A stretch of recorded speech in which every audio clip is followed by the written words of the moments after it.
button doesn't work very well. The A button is kind of iffy. Recording? Yeah. Okay, so today we're going to learn how to remove an X button from an Xbox controller in order to fix it. You can see these work, this one doesn't. So, here we go.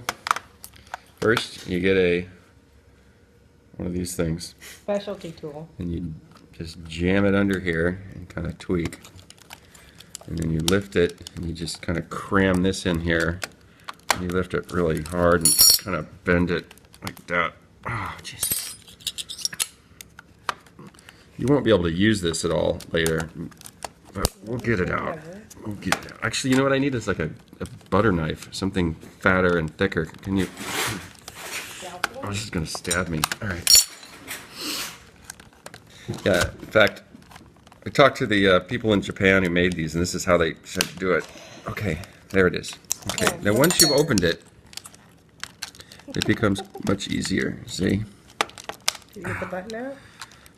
No. Yeah, you just twist it. See? Okay, and now we have access to our button. Come on.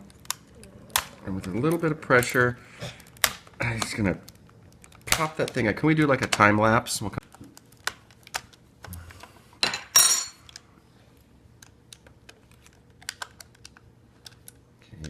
Kind of requires a gentle hand, which unfortunately I do not have. Okay, but you see, I got it there. I got it lifted up there. I don't have the right tools. I need like a wrench or some pliers. I always get those confused. Or a hammer. I don't have that. They have Oh, that. look at that. It's not what This you're is asking not for. at all what I need, but maybe it'll work. Just kind of grab it. Ah, shoot. Don't like hurt yourself.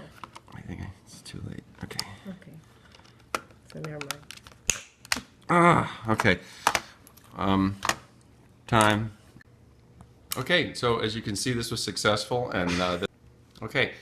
So this concludes our tutorial, and I hope you've all learned something. As you can see, now we have full access to the X button, even though it's not what we're hoping.